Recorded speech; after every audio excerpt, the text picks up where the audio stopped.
The head coach of Vancouver Whitecaps FC, Jesper Sorensen. They are 5-1-1 in league play, top of the table. They also have 3 victories in CONCACAF Champions Cup. They're off to the semifinals to face Inter Miami.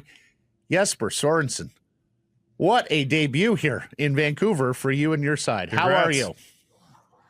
Yeah, I'm obviously pretty good. How are you doing this, coach? No, it's the players that's doing it. So that's the most important thing. Yeah, coming off a very tough game in Mexico, and obviously also got a little bit of luck there. So sometimes you do well, and sometimes you need a little bit of luck, and then you have to try and see if you can get it. And we got it down there. So the football gods were with us this time. Also in Mexico. Coach, when we talked to you before the season, you said it's going to take some time. It hasn't taken time. How surprised are you with how quickly your style of football and this new player group has been able to adapt and win all these games? Yeah, that's also surprised me that we got further ahead quicker than I thought we could. But the players, they also have really chipped in and done everything. And then sometimes, as I just told you, when you come in as a new coach, you have new ideas. You want to introduce a lot of stuff. You have to implement them. Implementation it normally takes some time. Everybody knows that when you seek changes, it takes some time to implement things.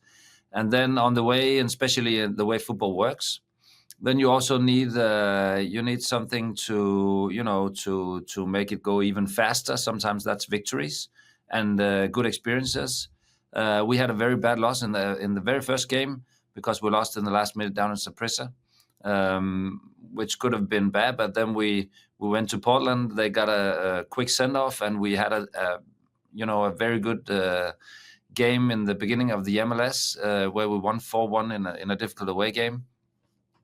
And then, stuff like that just, it just accelerates the feeling the players have, how they also believe in maybe doing some new stuff. So that's sometimes something that you just need to also to get, a little bit of luck here and there, and then some good experience that can accelerate stuff and just accelerate the belief and the trust you have in each other and stuff like that. So but it's been exceeding my expectations, to be honest.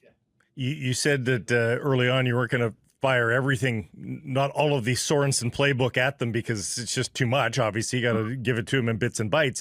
I wonder, are they playing Sorensen football yet, or do you have to adjust even what that is? Because if it's working now, you always want to evolve to some degree and have new things to throw at other teams. But, how much change do you want to throw at them going forward, given how well it's working right now?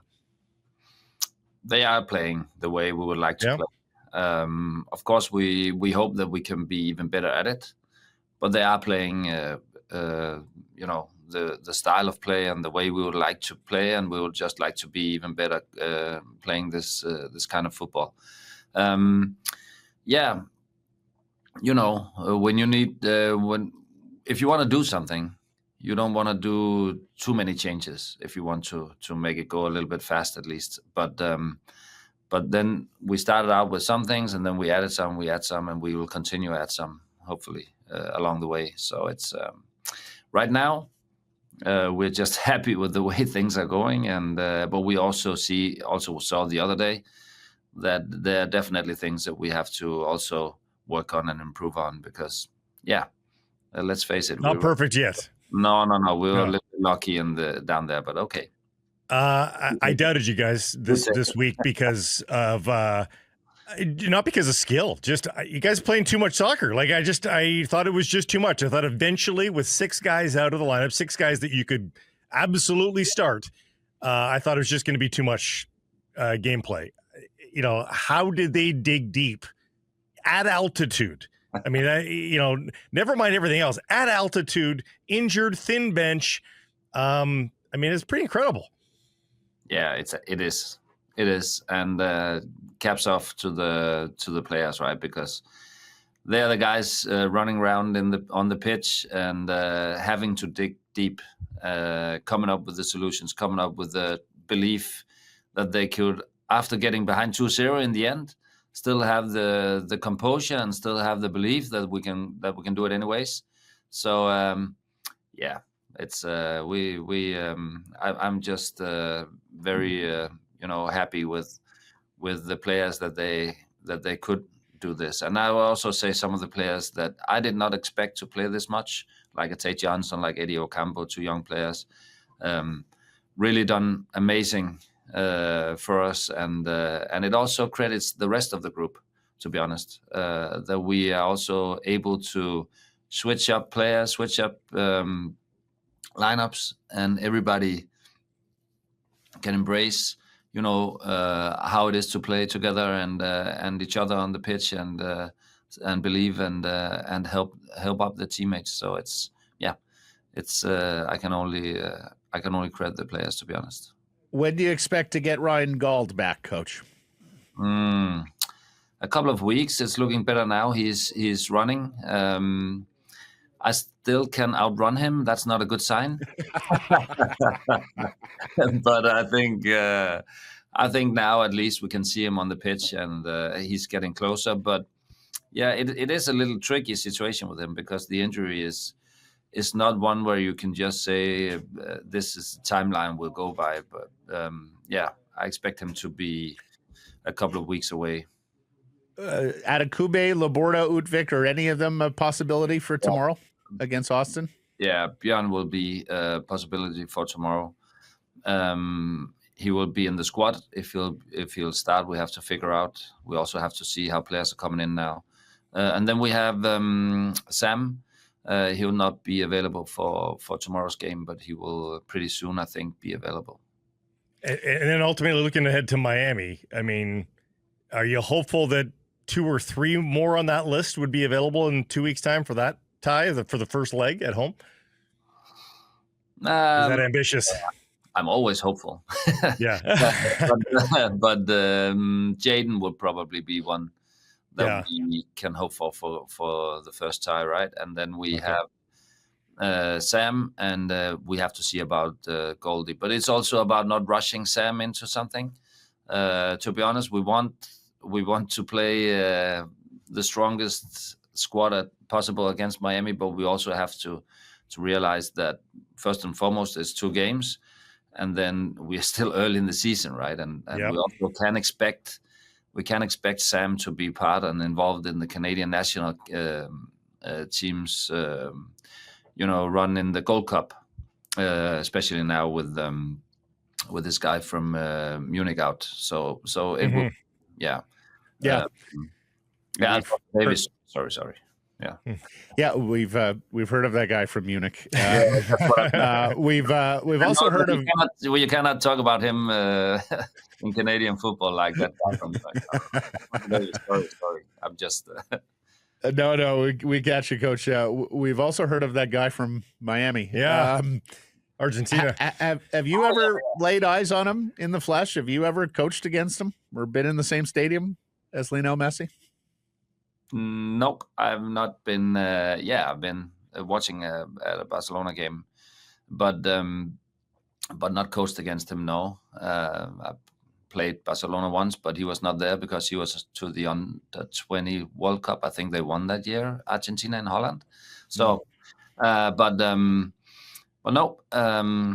How exciting will it be for you, Jesper, to coach against a global legend of football? When you signed up for this job, you probably didn't think, okay, now I do have to think about how I'm going to coach against Lionel Messi. Like this is pretty cool territory.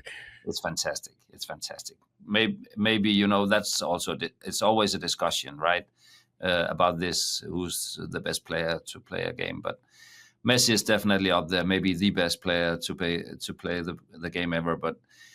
He has excited so many soccer fans for the past 20 years and done it in such a spectacular way.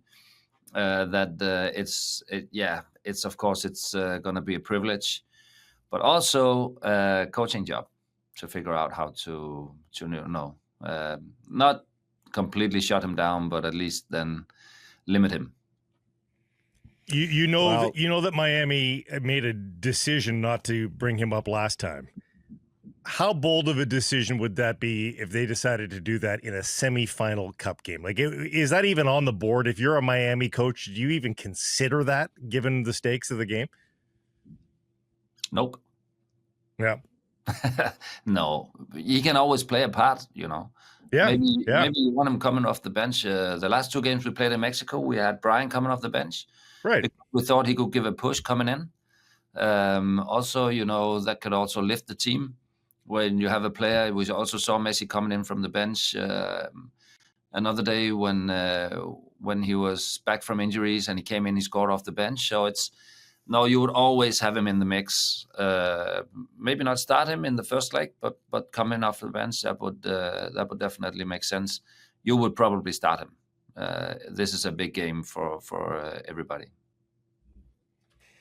Well, and before that, you got a couple of big ones. Speaking of bringing excitement, your squad has certainly done that, Jesper.